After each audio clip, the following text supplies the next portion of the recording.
Okay. So when we talk about the diencephalon, this is one of those parts of the brain where you won't be able to see it from an external view. This is going to be more of an internal structure. It's made up of 3 parts. All right, the epithalamus, the thalamus, and the hypothalamus. And if you can tell here, all right, it's kind of highlighted by this light blue line here. So this is pretty much the diencephalon. Okay. And the diencephalon surrounds, there's a space here. That's the 3rd ventricle, in case you're wondering. You can't really tell. We'll go over it more in lab. All right. But this is, remember, we said in last class that ventricles are spaces, cavities inside the brain, and that's where your cerebral spinal fluid flows. All right. So what makes up the lateral walls of the 3rd ventricle, all right, it primarily is going to be the diencephalon. So you can see the diencephalon. All right, has these 3 components. We're going to go through each one. We're going to start off with the epithalamus.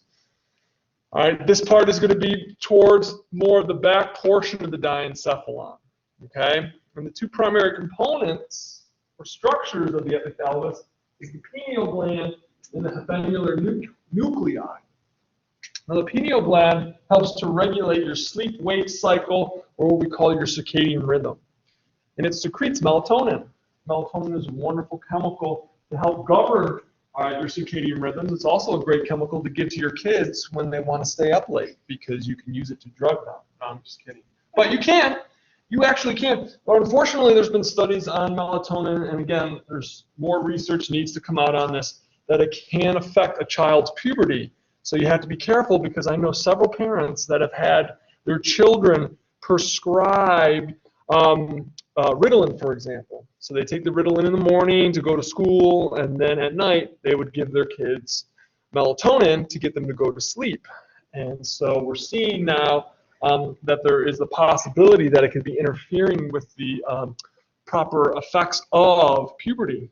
So there's more on that. The other structure is the habenular nuclei. Okay. Now, I always remember habenular nuclei. There was a small grill that people used to take with them when they went tailgating called a hibachi. And so I always think of a hibachi grill because this structure here deals with the limbic system. And for whatever reason, the limbic system has a strong relationship with your olfactory sense. That's the sense of smell.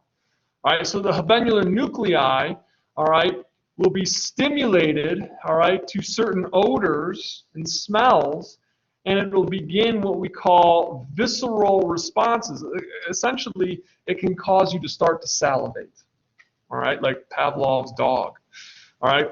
And so you'll also get an emotional response to some of these odors, especially if it's something that may invoke a memory, you know, of when you used to go to grandma's on Sunday after church, and you folks used to grill out, and grandma used to have, you know, a special barbecued pork butt or chicken or whatever, and you smell that, and you're driving down the street one day, and it makes you think of that, and it stimulates this center here. All right. So the epithalamus has both the pineal gland and the habenular nuclei. The next structure is the thalamus. Okay, now the thalamus looks like a football, kind of like a flattened football or a loaf of bread, right? But this structure is going to be on the either side of the 3rd ventricle here, okay? And you need to consider the thalamus as the main relay station, okay? And I'll talk about that in a second. But on each side of the 3rd ventricle, you will have a thalamus, and then there's a connection in between. Okay, which is, we call that the interthalamic adhesion. So it's going to look something like this. Here's one thalamus, here's the other thalamus, and you'll have this small little bit of gray matter that connects them, okay, in between. And in between here is the 3rd ventricle, all right? And so that adhesion allows for connections going from one thalamus to the other, all right, so they can communicate to one another, okay? So you will have a left and a right thalamus, okay? In the thalami, all right, you have about 12 or 12 nuclei. What's a nuclei? It's a clustering, all right, of cell bodies. Okay, keep that in mind. When you see the term nuclei, and we're not talking about cytology, we're not talking about cells, and we're dealing with the nervous system, especially the central nervous system. You want to think it's a clustering of cell bodies. In a lot of cases, you know, it may involve some synapsing going on, okay? But anyways, all right, these nuclei will then send out projections to all the different regions of your cerebral cortex, all right, depending on which nuclei we're dealing with, all right? So keep in mind that certain nuclei are related to certain regions of your cerebral cortex here. But essentially, all right, all the information that comes from your senses that reach the thalamus and beyond will come to conscious perception. All right? So if pain never makes it to the thalamus and beyond, you won't know that you're in pain. Okay? Hearing something, if it doesn't make it, if that sensory information doesn't make it to the thalamus and beyond, you'll never hear that sound. Okay? The only sense that does not go to the thalamus, and you should know this, is olfaction, smell. Okay? But everything else goes to the thalamus, and then it's going to branch out to the appropriate cortex, depending on whatever that information is going to be, and it's going to then trigger the higher order regions of your brain. Okay? Some also get filtered out, which is kind of nice too. Like I had a cousin. He used to be able to study in the middle of a busy cafeteria or room. He could study for tests, and there could be a lot of noise going on in there. He could block all that information out. It's similar to that too, all right? So a lot of that information can be filtered out, so there's less distractions here, all right, when that information makes it to the thalamus. It acts as a relay center, but it also acts as a filter, right, to get rid of some of that unwanted or distracting sensory information, okay? So the thalamus is really kind of cool. So I've seen it on test questions before, all right, in regards to, if it makes it to the thalamus, all right, you still won't perceive it unless it makes it past the thalamus to the appropriate region of the cerebral cortex, all right? So like for hearing, that's got to go to the temporal lobe. So it has to make it to the thalamus, and then the thalamus will project it to the temporal lobe, and then you'll have that conscious perception of the sound there, okay? So just a quick picture here, you can see, all right, you got the two thalami, the right and left. You can see all these different parts here, and I don't expect you to know all these, okay? But these are all the different nuclei that are found in the thalamus. And then certain nuclei will project neurons to a specific region of the cerebral cortex, depending on, all right, what that function is. Okay, hypothalamus. I love the hypothalamus. Hypothalamus is cool because it plays a huge role. And I used to take me 6 slides to go through all the functions of the hypothalamus. Now I got it down to 3, all right? But keep in mind, the hypothalamus, hypo, below the thalamus, it's going to be on the front portion, but the inferior region of the diencephalon. All right, and the thalamus has the hypothalamus has a close relationship to another gland, the pituitary gland. We talked about that before. That sits in the sella turcica. All right, and there's a connection between the hypothalamus and the pituitary gland. We call that the infundibulum. All right, you'll talk more about that relationship when you cover chapter 17 of the endocrine system. But believe it or not, the hypothalamus governs the endocrine system. It causes the pituitary, specifically the anterior pituitary gland, to secrete its hormones. And those hormones will trigger glands throughout the body to secrete their hormones or do whatever their endocrine function will be. But at the same time, the hypothalamus is also going to produce 2 of its very own hormones. All right, ADH, antidiuretic hormone, and oxytocin. That helps. Oxytocin helps with uterine contractions, all right, and the ejection of milk. Okay, and so anyways, the hypothalamus makes those hormones, but it does not secrete those hormones. Notice how it says here, it produces them. All right, so what it'll do is it'll make these hormones, and then it ships it off to the posterior pituitary gland. And they're stored there. And then the posterior pituitary gland will release those hormones. Okay? All right, so let's talk about some of the functions here. Number 1, autonomic nervous system. If you remember way back when, the beginning of chapter 12, we talked about some of the structural and functional parts of the nervous system. Okay? And when we get into the functional parts of the nervous system, you've got your somatic nervous system. That's the conscious voluntary control aspect. All right, so you're all using your somatic nervous system quite a bit right now because you're hearing what I'm saying, you're using your eyes, you're seeing, all right, and then you're using the motor aspect by writing and taking notes. Okay, well, the autonomic nervous system is the autopilot, does everything else. Okay, regulates heartbeats. All right, the digestive system. We'll talk more about that in later chapters. Okay, but you can see everything here. Look at it: heart rate, blood pressure, digestive activities, respiration, just to name a few. All right, that's a lot. So the hypothalamus, all right, is going to influence all of those and more. Okay? So we get to talk about that in much more detail throughout the rest of this semester, and more so in 211. Okay? Body temperature. All right, we were exposed to that back in chapter 1 when we were learning about the negative feedback loop. All right? This area specifically, the preoptic area here, is going to monitor your body temperature.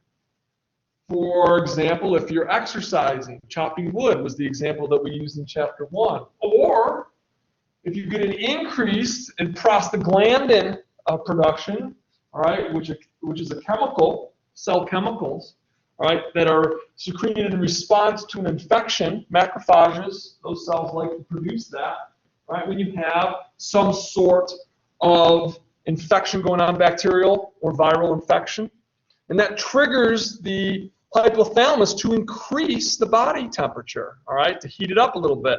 Let's turn up the heat and kill ourselves some pathogens, all right? Or it can cool down the body, okay? How do we do that? Triggers the vasodilation of the blood vessels in your skin to let off heat, okay? Helps to cool us down. Helps to also stimulate sweating, perspiring, all right? Your sweat glands are under sympathetic innervation. What's the sympathetic innervation? That's one of the divisions of the autonomic nervous system. All right, food intake, water intake, sleep, wake, rhythms, and emotional behavior are some more of the functions, all right, of the hypothalamus. All right, it can trigger sensations of hunger, especially when our nutrient levels are diminished. Okay, water intake, okay, it can help, all right, regulate thirst. If you are dehydrated, all right, we'll see that you'll have an increase in dissolved substances in your blood, and that will trigger the thirst sensation. That will also trigger, all right, antidiuretic hormone. Okay, so there's a couple different ways for water intake. Sleep-wake rhythms, all right, it's the hypothalamus which is going to stimulate the pineal gland to release melatonin. And that's going to help to govern our circadian rhythms and our sleep-wake cycle there. And then emotional behavior. The hypothalamus is tied. Whenever you hear emotional behavior or emotional anything, we're talking about the brain, all right, the first two words that should enter your brain are limbic system. Limbic system, okay? So the hypothalamus plays a role, because it's part of the limbic system, in eliciting emotional responses to things. Usually more of our, what we would consider, I'm not a psychiatrist or psychologist, what we would consider more of our primitive emotions, fear, okay, anger, things of that nature, okay, pleasure. Okay. All right, so here you can see the hypothalamus, and it's pretty much, all right, here's the thalamus right here, and your hypothalamus is located down here. Right, and we have several different nuclei. Again, it depends on, their functions. And some of these nuclei, you'll talk about a couple of them. All right, like the supraoptic nucleus here and the preoptic area there. Oh no, excuse me, not that one. Paraventricular nucleus. Those are going to be the two nuclei that are going to produce, all right, your antidiuretic hormone and your oxytocin. Okay, the paraventricular is going to make the antidiuretic hormone, and then the supraoptic nucleus is going to make your oxytocin, and then it's going to ship it down here to the posterior pituitary, all right, to be stored and secreted when we need it for a rainy day. All right, so that's the second region of our brain. And so now we're going to talk about the brainstem. The brainstem is the most inferior portion of your brain. Okay, it basically is like an ice cream cone in which the thalamus sits on top of. Okay, so it's going to connect the other portions or other regions of your brain to one another and to the spinal cord. Right, primarily made up of ascending and descending tracts. What are those? I mentioned those briefly. Ascending tracts are going to carry sensory information. So if they're ascending, they're coming from the body up to your brain. So ascending tracts are sensory. That means descending tracts are motor. They're going to come down from the brain out to the body. You need to know those things. Okay? So in the brainstem, all right, we're going to see autonomic nuclei. What are those? Those are areas that are going to be part of the autonomic nervous system, all right? Control centers, all right, for certain systems in our bodies. We'll get into a little bit of detail about that, all right? Remember what I said, there's two types of nerves that are going to be discussed when we're talking about the nervous system. Those that come off the brain, we call those cranial nerves. Those that come off the spine are spinal nerves. All right, the nuclei for the cranial nerves are also going to be located in your brainstem. And then we'll talk about some of the important reflex centers, okay? So the brainstem is made up of three parts. The midbrain is the most superior portion. The pons is the middle section, okay? And the medulla oblongata is the most inferior portion just before we get to our spinal cord, okay? So all three of those together are going to be known as your brainstem. So if you see here at an anterior view, all right, here's the thalamus right up here, part of the diencephalon. And then down here, we've got our midbrain, then our pons, all right, then our medulla oblongata, and then as we get down here further, we've got our spinal cord, okay? So we're going to discuss each part of these, all right? And your cranial nerves are going to be found, you're going to see there's various ones kind of listed here, all right? We've got our optic, all right, we've got ocular motor, cranial nerve 3. We'll go through all these, all right? But all these cranial nerves, you have 12, all right? 12 pairs of cranial nerves here. All right, now we're just going to turn this and look at it from the side and the back. All right, here's from a posterior lateral view. Okay, here's our midbrain. We saw these guys before, remember in lab? The superior colliculus of the corpora quadremina, quite a mouthful, all right, on those. And this is that tectal plate region here. That's all on the midbrain here. We'll go through all this, all right, or at least most of it. All right, and then the pons, and then the medulla oblongata here, okay, on the inferior portion. All right, so let's start off with the midbrain. First of all parts, all right, of the midbrain, of the brainstem are going to have a connection to the cerebrum, or the cerebellum, all right? And so let me just mention that right here and now, okay? Since the midbrain is the most superior portion of the brainstem, the superior cerebellar peduncles are going to connect to the cerebellum. That comes off the midbrain there, all right? Now, on the anterior portion of the midbrain, all right, we have the cerebral peduncles, all right? This is part of the pyramidal system. What's the pyramidal system? All right, motor tracks. Primarily voluntary motor neurons are going to travel here in the pyramid, okay? So pretty much that primary motor cortex, all right, found in the frontal lobe of the brain, all right, is going to send, all right, neurons from that region all the way down through the cerebral peduncles here, okay? And that's going to be found on the anterior lateral portion of the midbrain. All right, but that's going to be voluntary motor commands are going to be found in that region there. Now, in chapter, I think it's 15, we're going to talk about this structure here in more detail. All right, the medial lemniscus. All right, but this is going to be ascending. Well, what is ascending? What does that mean? Sensory, that's right. Right. Okay, so the medial lemniscus is going to carry sensory or ascending nervous information, neurons, all right, down from the inferior portion from the spinal cord upwards, all right, but it's going to be myelinated, so this tissue will appear white, all right? And this is going to run, the medial lemniscus runs through the entire brainstem. Okay, we'll see it in different positions depending on which part of the brainstem we're in, pons and the medulla oblongata. Now this last portion here on this slide, the substantia nigra, has gotten a lot of attention over the past 10, 15, 20 years because of this condition here, Parkinson's. The substantia nigra, all right, produces dopamine. Dopamine is a neurotransmitter. There's several other uses for dopamine. All right, helps to influence kidney function also. All right, but in this case, dopamine is a major neurotransmitter that is depleted in Parkinson's. It actually will act as an inhibitory neurotransmitter.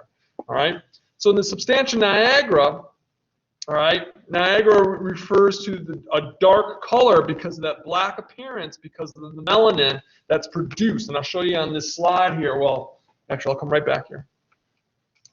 So when we take a transverse section of our midbrain out, all right, this is pretty much in the middle portion. You can see this dark region here. All right, that's the substantia nigra. It appears dark because of all the melanin that's produced here, but this is where, all right, we're producing dopamine. Okay, that dopamine will act as an inhibitory neurotransmitter, right? But it gets reduced in the amount of production of dopamine in folks with Parkinson's. Okay, I'll come back to this slide in a second. All right, so as you're familiar, you know, with Parkinson's, it involves primarily movement patterns. All right, you've seen folks that have tremors in advanced stages of Parkinson's. Okay, and so when they they might not even notice it, that it's occurring. They'll start to have their, they call them inattention tremors, in which they're not paying attention and their hands or whatever, or maybe their foot or parts of the body will start to shake. They'll also have issues with responding to certain parts of emotions, all right, and pain response too. All right, they can have a deadened response to pain. Okay, so we'll see in this area of the midbrain, we'll see in folks with Parkinson's syndrome a degeneration in that part there. All right, the tegmentum. All right, let me show you the tegmentum here on our little slide. All right, our tegmentum is going to be in this region here, in this. Come on. All right. It's going to be made up of this kind of central middle portion here of the midbrain. That's going to be for postural control, all right? Primarily the motor control for posture, all right?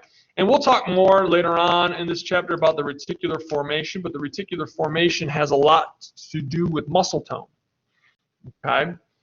And the red nuclei here is going to be this region that we see that is darkly stained here, all right? Here's the red nuclei, right? And that has to do with our posture control region. The cerebral aqueduct, all right, we haven't talked about that really quite yet, but that's just this long tube that connects the third ventricle to the fourth ventricle. It runs through the midbrain here. And around that midbrain region, the cerebral aqueduct, is the periaqueductal gray matter, okay?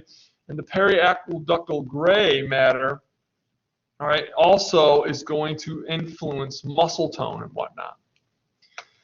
We'll see the nuclei for both cranial nerves number 3 and 4. Both of those cranial nerves have to do with the motor movements of your eyes, okay? And then the tectum, in lab class, we referred to the tectum as the corpora quadremini, okay? When we looked at it from the back, the tectum looked like this kind of square-like structure with 4 bumps on the back. Okay, and these 4 bumps or mounds make up the tectal plate. The top 2 are the superior colliculi. The bottom 2 are the inferior colliculi. Top has to do with visual reflexes and tracking, like if you're going to be watching a tennis match and 2 people are volleying back and forth, and you're watching the ball go back and forth with just your eyes, you'll be utilizing your superior colliculi. The inferior colliculi have to do with auditory reflexes. That's if you're sitting here in class and someone was to sit behind you and whisper your name, and you turn to look towards them. Right? You'll be utilizing the inferior colliculi. All of those mounds are part of the tectal plate, all right, found on the tectum there. Okay? All right, so that's what we're looking at here. All right, here's the cerebral aqueduct, here's the periaqueductal gray, and then here are two of those mounds here. We're back here by the tectum on the posterior portion of the midbrain. All right, and we're here at the superior colliculi. If we were to slice lower through, that's where the inferior colliculi would be. And we'd be seeing the inferior colliculi. Okay? All right, moving on to the next section of the midbrain, of the brainstem, and that's the pons. Okay, the pons is the central portion of the brainstem, and it's that bulging area there. Okay, it's primarily going to be made up of ascending and descending tracts. Okay, pretty much connecting, all right, the spinal cord, all right, to the higher regions of your brain, the cerebrum, the cerebral cortex there. Of course, since we are part of the brainstem, we're going to have our middle cerebellar peduncles, okay, and those are going to have axons that are going to connect to the cerebellum. All right, you talk about the pontine respiratory center in a little bit more detail, but basically the pontine respiratory center is important because it allows for the smooth transition between inspiration and expiration, okay? So as you're breathing in and out, it's relatively smooth, especially when you're wearing masks. If you have a lesion to this area, it is not so smooth. It's more like ratcheted, all right? Because it's this area that regulates some of the skeletal muscles for breathing, okay? All right, we talked about the superior, no we didn't, the superior olivary nuclei also is going to play a role in sound localization, especially if you were in a movie theater like with Dolby surround sound and you can hear people talking on to the left or right. This area helps to localize, all right, where they are if they're talking behind you, let's say, for example. More cranial nerves are going to be found here. They're nuclei, all right. In this case, they're going to be I didn't mention this in the previous slide. Cranial, right here. These two cranial nerves, all right, cranial nerve number 3 and cranial nerve number 4, ocular, motor, and trochlear. Those are both motor. All right, well, and I'll go through all these anyways, but these are both motor cranial nerves because cranial nerves can either be sensory, they could be or motor or both. Okay, these are strictly motor. All right, the cranial nerve nuclei here. Okay, cranial nerve number 5, which is trigeminal nerve. Cranial nerve number 6. All right, which is abducens. Cranial nerve number 7, which is facial, and then cranial nerve number 8. All right, which is vestibular cochlear. All right, all of these have mixed. All right, for example, abducens is purely motor, but facial is both sensory and motor. Same with trigeminal, and vestibular cochlear is going to be sensory. Okay, but again, I'll go through all those. Okay, so there's kind of a mixture here. So we'll find the nuclei for all of those found here in the pons. All right, so we'll just take a quick look at the pons here, and you can see, all right, how the pons, here's the cerebellum, and the pons sits directly in front of that.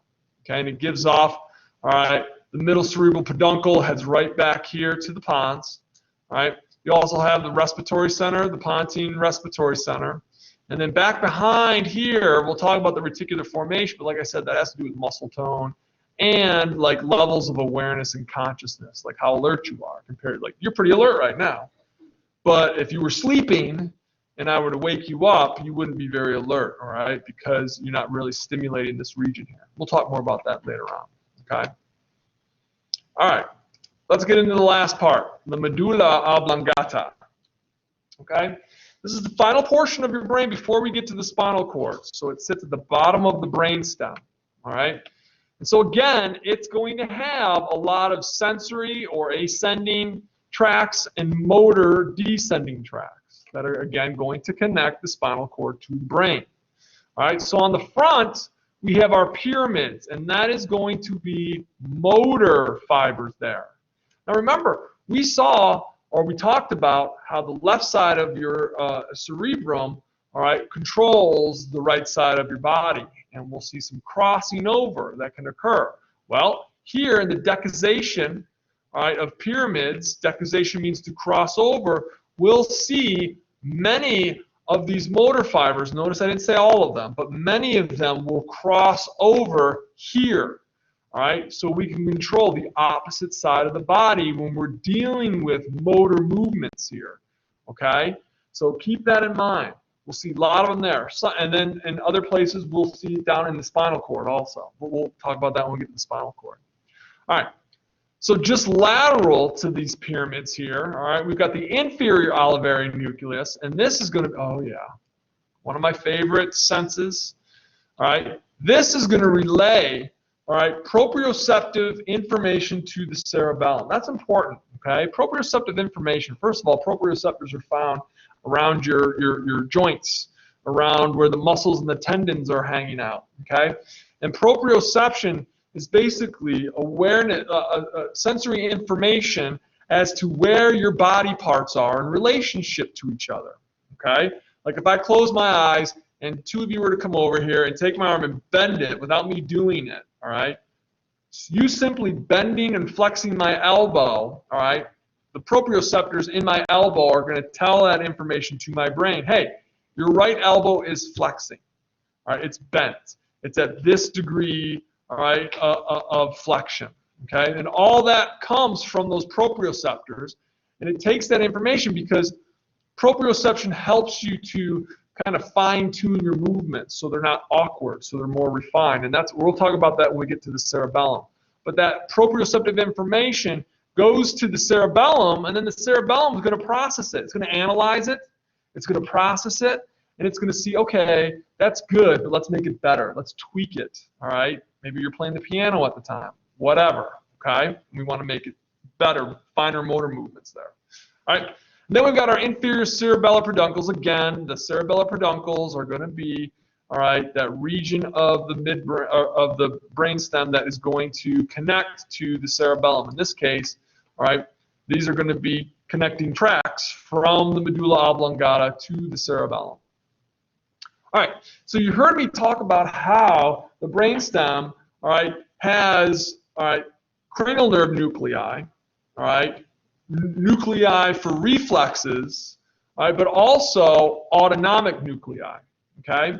So the autonomic nuclei, this is crucial, okay, especially in this region here. The medulla oblongata, all right, is a small area, all right, but it actually runs a lot of vital functions for your body, all right? The first one you can see up there is the cardiac center, all right? It's going to regulate the output of the heart. Now, what does that mean?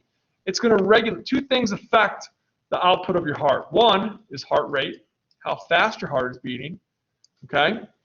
And how forceful, all right, it contracts, okay? Because remember, the heart's a muscle, okay? All right, so that's what we're going to see. This cardiac center is going to affect your heart, what we call cardiac output. Cardiac output is governed by your heart rate and what we call stroke volume. And that's just how much blood is pumped out of the heart each beat. Okay? So if we want to pump more blood out, we'll just squeeze the heart harder, and it'll squeeze more blood out.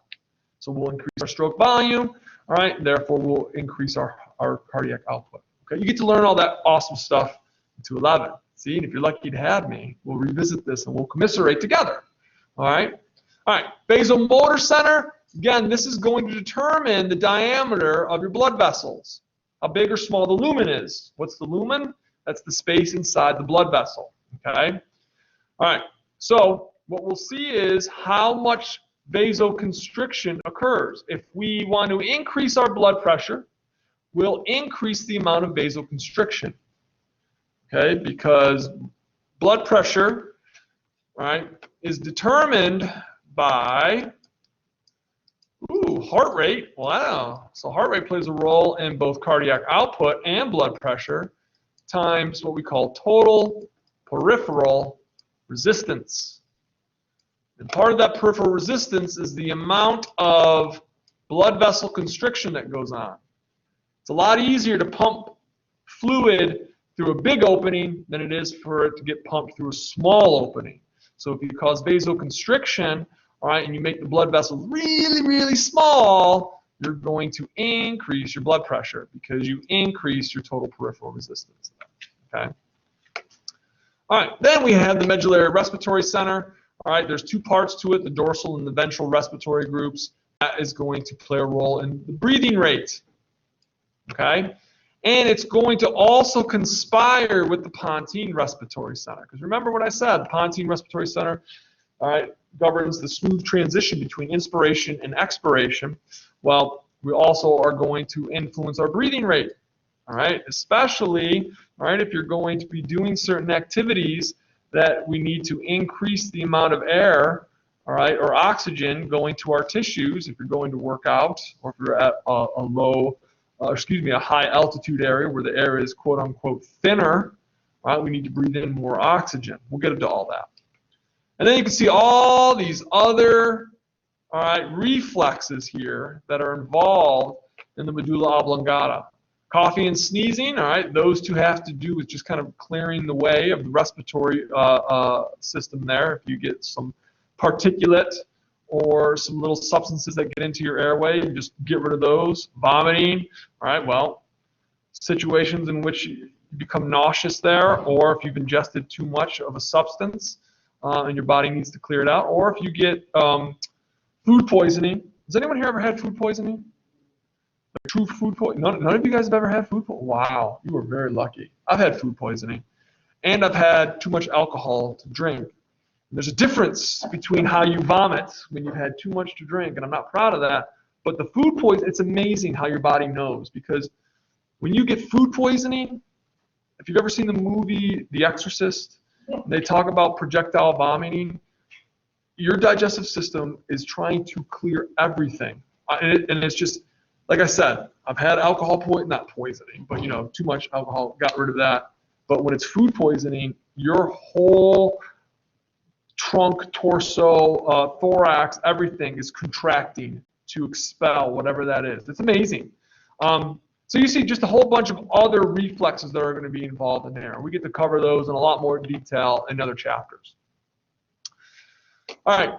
Couple of the nuclei for some of the cranial nerves here. All right, you can see vestibular cochlea, that's cranial nerve 8. Glossopharyngeal is cranial nerve 9. Vagus, cranial nerve 10.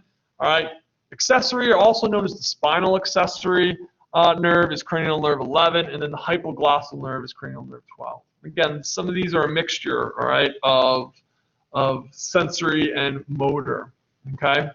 And then you have the last two structures here called the nucleus cuneatus and the nucleus gracilis. This has to do with, all right, somatic, now that's consciously perceived sensory information, like vibration, deep touch, okay? So a lot of this is going to be somatic sensory information. And it's going to travel through the medial lemniscus. All right? I told you that medial lemniscus is going to carry, all right, ascending information, which is sensory information, to the thalamus. And we'll go through some of those different tracks in chapter 15. Okay? So you can see, I mean, the medulla oblongata has got a lot of stuff going on in there. I mean, a lot. Trust me. So it's really important that we understand. When I say we understand, that we just kind of learn this, right? And as this course unfolds, and I really like how we've laid it out in this course, you'll see, I'm just trying to kind of give you like a preview. I've actually spent more time on this than I normally do, but I really want you to kind of have a preview, because when you see it now, and then when you go and learn it, when you're going to another chapter, like when you do cardiovascular physiology, you'll be like, oh, yeah, I'm familiar with where the cardiac control center is. All right, Dr. Kaz talked about that a little bit. So you can see here, all right, now this slide is kind of showing you, all right, one, it's showing you where we're getting some fibers crossing over. You can see here, all right, here's some neurons, and they're crossing over. And where we're seeing them cross over from one side of the body to the other, that's the decussation of pyramids. So the decussation, all right, these are the pyramids here. Then the lateral, that's going to be the olives over here. Okay, and then you can see you've got cranial nerve number 10. Vagus is coming out here. Here's hypoglossal. All right, and then we can see our first spinal nerve. So down here, we're hanging out in the spinal cord. So our first spinal nerve, C1, is coming off here. Okay, we'll talk about when these things cross over and where. Okay. All right, and then here's the lateral view here of the medulla oblongata. All right, you can see on the front here, all right, we've got our pyramids. This is going to be motor fibers. Remember, motor in the front, okay, sensory in the back. All right, so motor's up front here. All right, and you can see back here, all right, you have your respiratory groups, and then you'll see the ventral, and we'll talk more about the ventral and respiratory groups. The way back here are the nucleus, cuneatus, and gracilis, and that's sensory information. So sensory's in the back, motor's in the front, okay? All right, the last part or region of our brain is the cerebellum, okay? So again, this is the second largest. You can actually see it means little brain. It sits there on the back of the brain. I don't have a full picture of the brain. Oh, I do, kind of, sort of. Here you can see it. All right, sitting right here on the posterior region, inferiorly to the occipital lobe here. All right, directly behind the pons there. All right, so we'll see.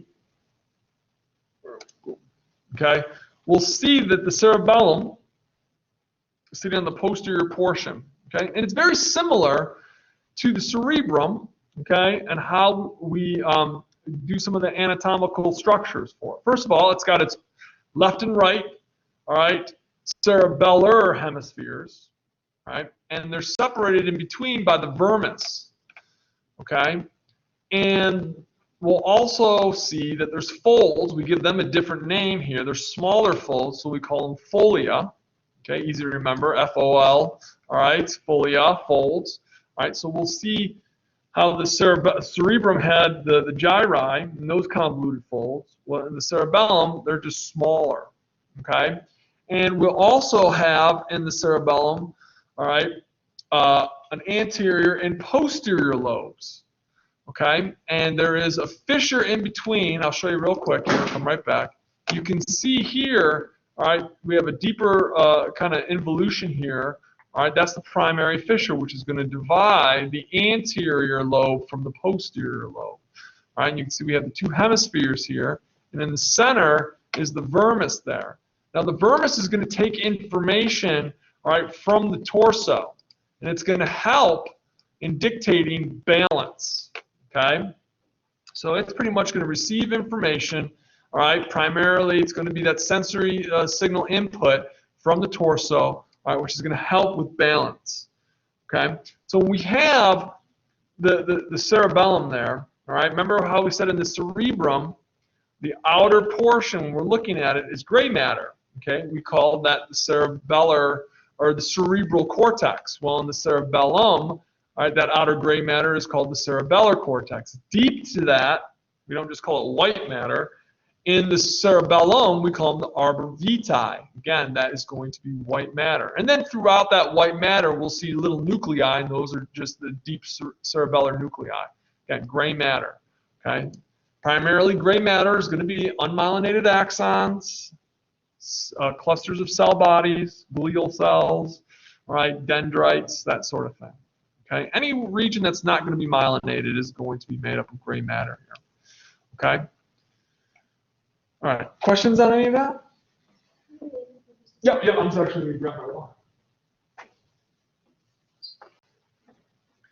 Yeah, I really like this, the cerebellum because of it is an integration center. And what it really does is it helps to kind of govern, all right, fine motor movements. We say it fine tunes, all right? So for certain dexterity-related skills, surgery, playing an instrument like I know I keep using the piano, but I can't think of anything else that really requires a lot of finger manipulation here. Again, this slide here just talks about all those nerve tracts that go from the brainstem to the cerebellum. Right, when we talk about the superior cerebellar peduncles, that's going to be the midbrain to the cerebellum.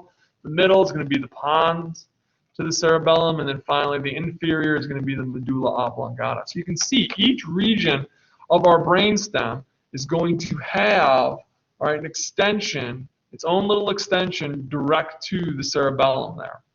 Okay. So let me show you here on this slide. All right, when we're looking here on the outer gray portion, that's the cerebellar cortex, and then deep to that is going to be our white matter, okay? And that's going to be the arbor vitae. And then throughout, you'll see, all right, some of the deep nuclei. We can't see it on this picture, but you'll see throughout, all right, the arborvitae, you might see some small little islands of gray matter there, okay? Here's the vermis right in the center that's going to separate both cerebellar hemispheres from one another. Okay, so this slide says a lot, and I love it because it really kind of breaks it down, all right, and defines the cerebellum, all right, and makes it as simple as possible, okay? If anything you want, when you walk away from today, when you're thinking about the cerebellum, think about coordination of fine motor movements, okay? So remember what we said, your brain has different areas, we call those association areas. And those association areas are where we're going to store certain memories for whatever that area is associated with. Meaning, for example, all right, if we're talking about the occipital lobe, all right, that's where our visual cortex is. All right, but we also have our visual association area in the occipital lobe. All right, so when you see somebody whose face that you recognize, that information is stored there, all right, in the occipital lobe. Same thing with smell when we're talking about the temporal lobe. Did I say smell? Yeah, smell. Smelling and hearing. Hearing, same thing. All right, they're both in the temporal lobe there.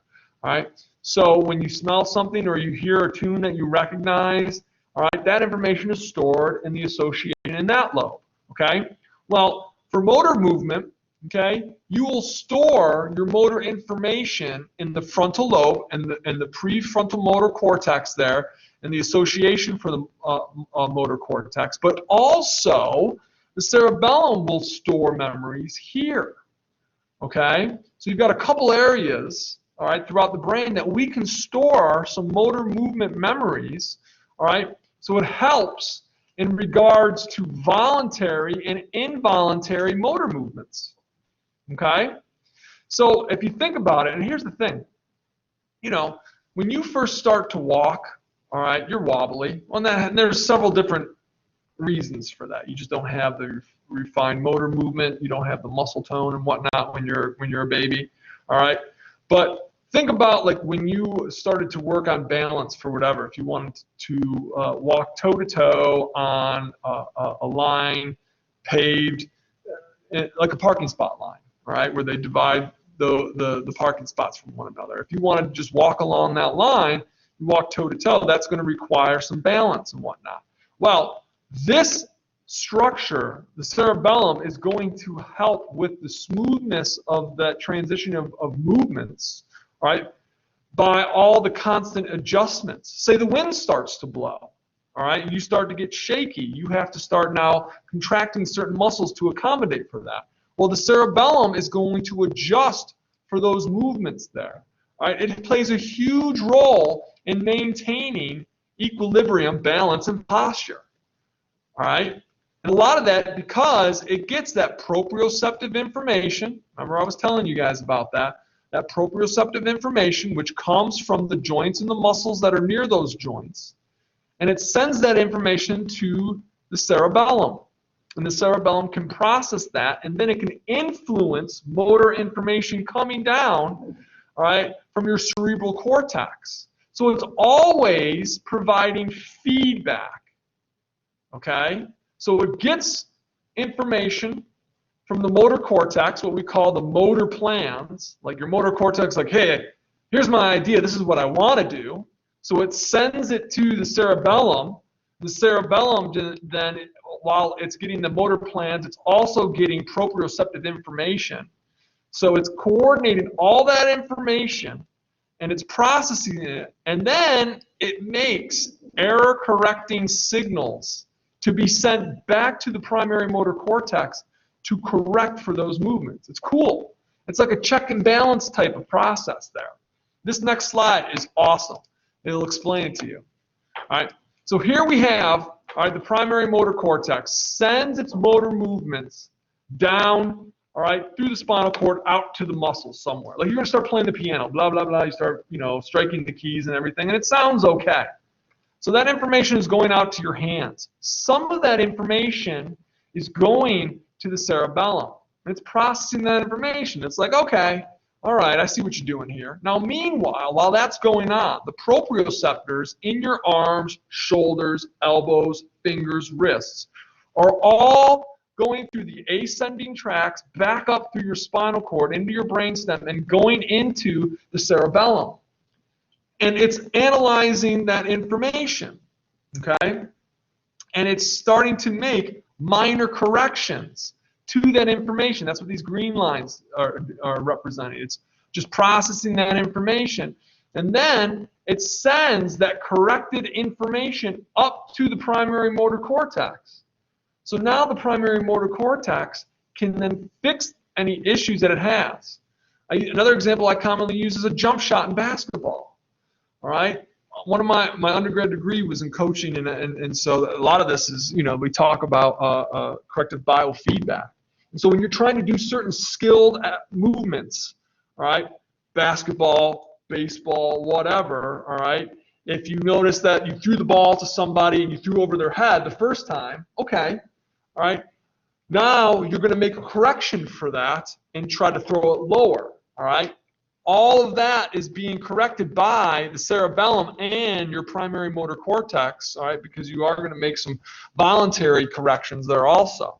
But it's just a really cool way that this process, this system is integrating all this information from all this sensory information, then it's combining it with motor information, and it's just tweaking it. And it's correcting and making it more precise, which makes us better. Then it stores that information, all right, in the association area in the frontal lobe and also in the cerebellum. Okay. So that's why you've probably heard the saying, "Practice makes perfect." You ought to toss that in the garbage. It's actually perfect practice makes perfect. If you practice something wrong, and then you imprint that into your brain, and then you go to try to do it, it's still going to be wrong. It's not going to be perfect. But if you practice it perfectly, then you'll have it down. So you ever wonder that when you got pulled over for driving late at night, and the officer asks you to step out of the car, and they want you to toe the line and walk the line? I'm kidding. I'm sure that's probably not happening to anybody.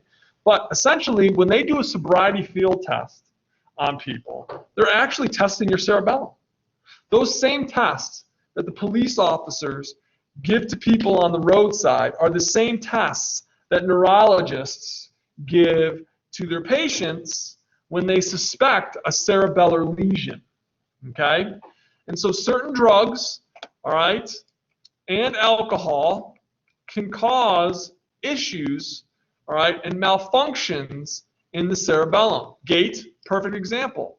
All right, heel-toe walking, that's primary cerebellar function. All right, one of the easiest things, they call it Romberg's position, where you stand with your feet together, palms forward, straight ahead. Now, when my eyes are open, that's fine, because my visual center is taking care of that. Now, when I close my eyes, and you'll see with people, they'll start to sway a little bit, okay? Because now I'm taking the visual field out and also relying on my proprioceptors in my knees, my ankles, my hips, and all that. But if I've been drinking, I'm all over the place, because that proprioceptive information is just, it's getting to the cerebellum, but it's messed up. It can't process it correctly. And then it sends corrected information up to the premotor cortex there. All right? So you'll see decreases or loss of balance and posture. Okay? So again, it has to do with that proprioceptive information. Big one is they call it pass pointing, they'll put their finger up. When I say they, I'm not talking about the police. I'm talking about a neurologist. They say, all right, I'm going to put my finger up. I want you to touch your nose, then touch my finger. And so they'll touch their nose, then they'll touch the finger, then they'll go back and touch their nose, and they move the finger away. So they have to figure out different areas, and that's that corrective information there. It's really cool. All right, let's talk about the limbic system. All right, messing with the limbic system is like messing with my emotions. Okay, so when we're going to talk about the emotional brain, we have to talk about the limbic system. Okay, there's a lot of information on the limbic system. We're going to just touch on a couple of the things here. All right, keep in mind that the limbic system has many cerebral and diencephalic structures. Okay, we talked about some. We'll talk like the hypothalamus, for example. All right, part of the diencephalon. It's incorporated into the limbic system. Okay, but this system, all right, will process and experience these emotions here. So a couple of the structures. All right, we're going to see the cingulate gyrus, and I point that out because this is this gyrus that is directly above the corpus callosum. I'm going to come right back. So here you can see, here's the corpus callosum. You'll see this one gyrus right above it, and that's the cingulate gyrus. Okay? Then, all right, you can't discuss the, oops, I'm on the wrong slide. All right, we can't discuss, all right, the limbic system without talking about the hippocampus and the amygdaloid body, which we'll talk about here in a second. We've got another gyrus called the perihippocampal gyrus, all right.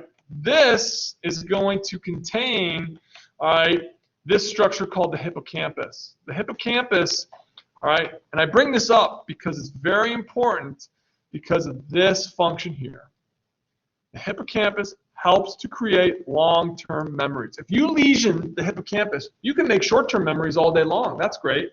So you'll remember things for a couple minutes, okay? But you will not be able to make long-term memories, okay? Very important that you know that, all right? Very important. I think there was a movie, Guy Pearce was in it. Did anyone ever see it? I keep wanting to say Insomnia. It's not what it's called. Anyways, it's a really cool movie, and actually, whoever directed it actually, I don't know how they edited it, but I think they filmed the movie normally, and then when they edited it, they played it backwards, essentially. Again, I can't, if anyone at home knows the name of the movie, I know Guy Pearce is in it, and I can never remember it whenever I bring it up. But anyways, it's about this guy that he can't have memory. Every 24 hours when he wakes up, he gets reset. All right, and he can't form new memories past a certain date. And he has to find out who killed his wife. So he tattoos his body with clues to it. Yeah, it's an old movie. It was like close to 20 years old. But it's a good movie, and I just wish I could remember it right now. Anyways, I believe in the movie his hippocampus was damaged, and that's why he couldn't create any more long-term memories. All right, the next structure is the amygdaloid body. Now, yes, it does play a role with memory, especially emotional memory. All right, and it plays a huge role, all right, with a lot of processing of emotion. Okay, and in fact, if you lesion the amygdaloid body, these people will have very deviant behavior. They'll have very, very irrational responses to certain situations, but for whatever reason, too, it causes very deviant sexual behavior. Okay, so they're still studying that, but a lot of it they still feel like it is based on how these people will process emotion here. Now, the limbic system, out of all the different senses, has a really strong tie to smell. So there are several parts of the olfactory system that are tied into the limbic system. And this kind of goes back to what I was saying before.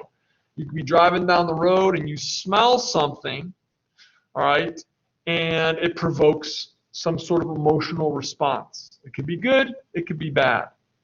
And so it could be something from a very long time ago.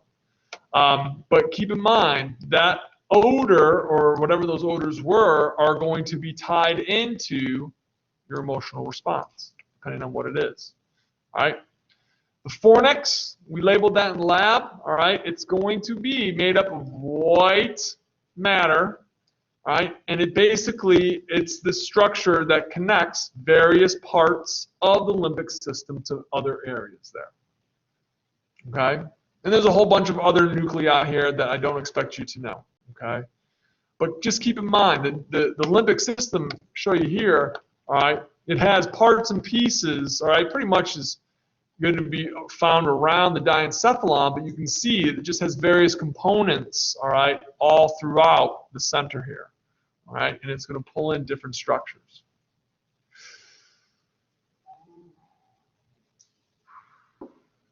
All right, tell you what, I'm going to stop here, okay?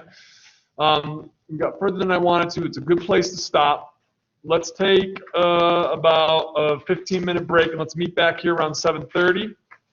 All right, I know some people got to take a test, do that kind of thing, or recover from their test, and then we'll finish up with the brain.